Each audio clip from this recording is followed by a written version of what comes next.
มันจะทุกมันจะว่าต่อคลิปอีกเด้อพี่น้องสิว่าเรื่องถูกเถาหัวงูอีกเด้อพี่น้องเด้ออันที่เถามันบ่เพาะจักเถื่อพี่น้องพวกเถาหัวงูนี่เถาบ่เพาะจักเถื่อสันดานมันนี่ก็คือบ่ว่าแต่อยู่ไสบ่ว่าแต่นอกหนาบ่ว่าแต่อยู่ในหนาเนาะพี่น้องเนาะคันเห็นอีได้งามๆแด้เพิ่นก็ฝากแด้เพิ่นก็เฮ็ดตาชมตาหวานแท้แล้แต่ว่าผู้ชายว่าเพิ่นบ่ดีได้ตาชมตาหวานใส่ผู้สาวเนาะแบบผู้สาวก็สร้างไม่ห่างก็สร้างสินะเพิ่นก็ต้องดอกมันก่อนได้มันสิมันกูบ่เพิ่นสิคิดว่าเด้บางคนก็สิจังซั่นได้ก่อนบัดอีได้มันเล่นนำเพิ่นก็เอาแล้วบัดนี้เล่นนำมันแล้วบัดนี้เล่นนำมันก็สิอีกก็สิต่อก่อนแน่เนาะสิได้ก่อนคันว่าเขาบ่เล่นเขาลาทิ่มแล้วก็ได้เอาไปเขาก็บ่ได้จริงจังกับเจ้าเพิ่นว่าเด้เพิ่นก็แกะเฉพาะหน้าเพิ่นเด้ยันเสียหน้าเพิ่นคันว่าผู้หญิงมันน่ะเล่นนำเพิ่นแล้วตาสมตาหวานใส่เพิ่นคืนจังซั่นจังซี่ก็หาหลายแล้วบัดนี้หาหลายยาวไปเรื่อยแล้วบัดเท่าว่าโง่ได้นี่อันถ้ามีอันนี้เพิ่นบ่ได้ยะนะถ้ามีเพิ่นบ่ได้ยะได้บางเป็นบางคนได้เป็นบ่ได้ยะก็สมมุติว่าคันเมียเว้าใส่จังซั่นจังซี่หั่นโอ้ยเพิ่นก็ทำท่าหายว่าบ่แม่นแนวนั้นบ่รับความจริงเด้อผู้ชายเด้อผู้ชายมันได้รับความจริงเด้อคันบ่เห็นค่าตามันบ่ได้รับให้เฮาเด้อจ้ะว่าบ่รับให้เฮาโดดอันบางผู้ชายหั่นก็มาเฮือนก็ย้านแต่เมียคิดพิรุธเพิ่นเด้จับพิรุธกรรมจุดพิเศษเพิ่นได้เนาะเฮ็ดทันเฮ็ดนี้ดีแล้วบัดนี้ทำท่าดีกับเมียจังซั่นจังซี่ของบ่เคยเฮ็ดก็เฮ็ดเด้คนนะนี่ทุกมันสิว่า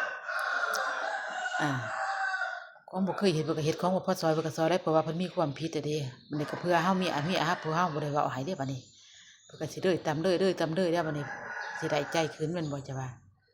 มันพูดที่เพิ่นเห็นแก่ตัวหั่นเอ้ยอันเมียในเฮือนกูบ่ย้านผู้สาวเพิ่นคันผู้สาวว่าบาดเดียวเพิ่นย้านเด้เพิ่นดุสุดแล้วคันผู้สาวว่าสิ่งที่ว่าบ่ดีว่าบ่ถูกต้องเนาะคันผู้สาวว่าเพิ่นลบหลายถ้าเมียเว้านี่หาว่าเมียเสือกอีกได้หั่นผู้เพิ่นอันนี้เพิ่นบ่ดีสันดานเพิ่นบัดผู้ดีหั่นมานึ่งข้าวตักน้ำหรือว่าหาน้ำให้อาบเนาะจังซั่นจังซี่ผู้มันอันนี้ทำดี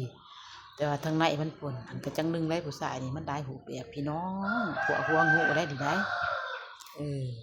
ออกจากบ้านไกลไปฮะออกจากบ้านค้าไก่เต็มกำคือเขาว่าเนาะมาเฮือนขี้เหนียวเต็มกระดงคือเขาว่าเด้บางคนก็จังซั่นได้พี่น้องเฮ้ยผู้ชายนี่เป็นตาเสือหากแต่ว่ามันบ่ออกแล้วก็เฮามันบ่ออกมันบ่เศร้าอะไรพวกนี้ที่ว่ามันคือผู้หญิงเฮาไหลคันเบื่ออีหลีพี่น้องบ่ส่วนตัวผู้หญิงเด้อคันเขาเบื่ออีหลีคันเขาบ่ทิ่มลูกทิ่มผัวดอกเนาะเขาเบื่ออีหลีผู้ชายนี่มันดิ้นร้อยๆไก่ก็มันไก่600เนาะไก่600ถึงว่ามันสิเปลี่ยนอาหารใหม่แต่ว่ามันบ่ได้ทิ่มเฮาบ่ได้ปาเฮาดิผู้หญิงเฮานี่คันเบื่ออีหลีบ่อยากให้มันไก่ดอก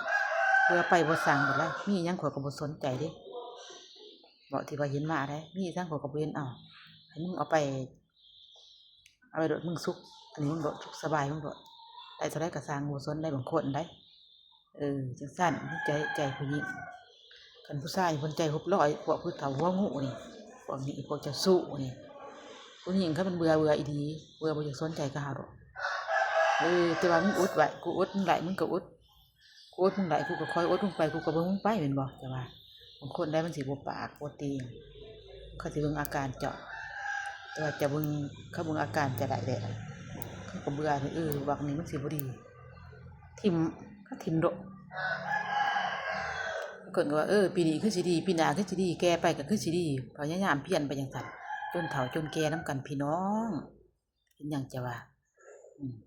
อันถ้าผัวก็แฮงขึ้นหน้าว่าเมียขาดเพิ่นบ่ได้ได้หั่นว่าป้าเพิ่นบ่ได้ทิ่มเพิ่นบ่ได้ได้หั่นก็แฮงกว่าไปหน้าอีกพี่น้องเอ้ยพวกนิสัยแย่ๆนี่อย่าทุ่มนะว่าอย่าทุ่มนะว่าไปผิดใจไผก็สิว่าเด้อว่าเอาให้แต่ผู้บ่ดีเด้อผู้ดีก็สาธุนำเขาผู้เขาดี